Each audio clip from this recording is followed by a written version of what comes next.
Senhor presidente, senhoras e senhores parlamentares, senhor presidente, eu estou inscrito também no comunicado de parlamentares, que é um tempo maior, e eu já quero me antecipar aqui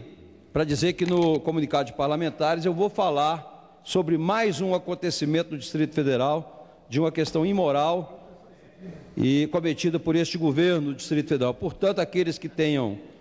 queiram fazer aqui a defesa do governador, farei isso após o grande expediente, a denúncia que aconteceu na Terra Cap, uma coisa absurda. Mas vou aproveitar, senhor presidente, esses 5 minutos para falar sobre a questão da medida provisória 559, que chegou a ser feita a leitura na terça-feira, mas que não foi votado exatamente porque nessa medida provisória, que tratava exatamente da compra, da autorização da compra da CELG, Companhia Elétrica de Goiás, pela Eletrobras, e foi incluído, então, nessa medida provisória, vários assuntos, e um deles, que me traz aqui nessa tarde de hoje, que é a questão das bolsas de estudos pelas universidades, faculdades, principalmente faculdades comunitárias, principalmente do estado do Rio Grande do Sul e Santa Catarina. As universidades particulares, principalmente as comunitárias, têm uma dívida hoje de encargos sociais com o governo, uma dívida tributária de aproximadamente 17 bilhões de reais.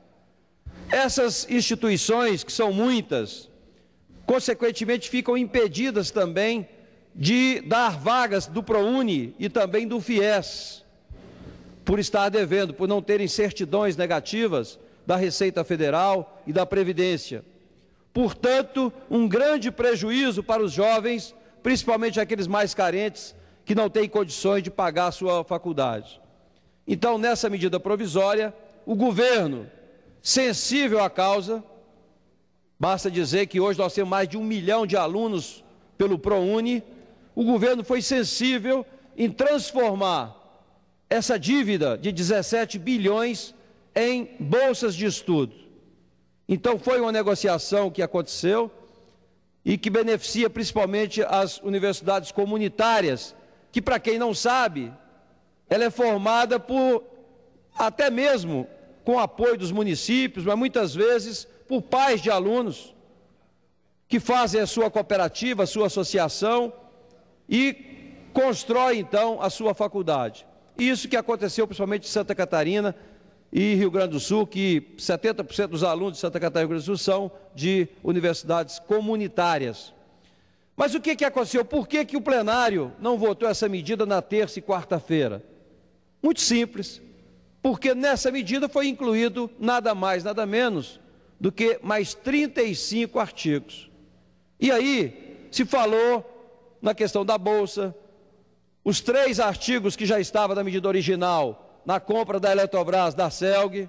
mas aí veio outros assuntos que já foram tratados em outras medidas e que não conseguiu aqui do plenário a aprovação, muito menos a votação, como foi na 556, que tratou do regime diferenciado de contratação, que é um assunto que essa casa discutiu e votou na época da questão da Copa do Mundo, onde então foi aprovado um regime diferenciado para as obras da Copa do Mundo, mas que o governo resolveu também colocar na medida 559 e acabou obstruindo, vamos dizer assim, a votação, tendo em vista que esse tema não é consenso aqui nessa casa. Muitos deputados não conseguem e não aprovam esse regime diferenciado, exatamente para não poder estender aquilo que foi feito para a Copa do Mundo para outros eventos, como o PAC 2, que foi anunciado pelo governo. Então, de fato, esse é um assunto polêmico e que nós deveremos tirar dessa medida provisória para não prejudicar esse assunto de suma importância, que é a questão das bolsas, porque nós temos aí um Plano Nacional de Educação, que tem como meta dobrar, mais que dobrar, o número de universitários nesse país. Nós temos hoje 6 milhões de universitários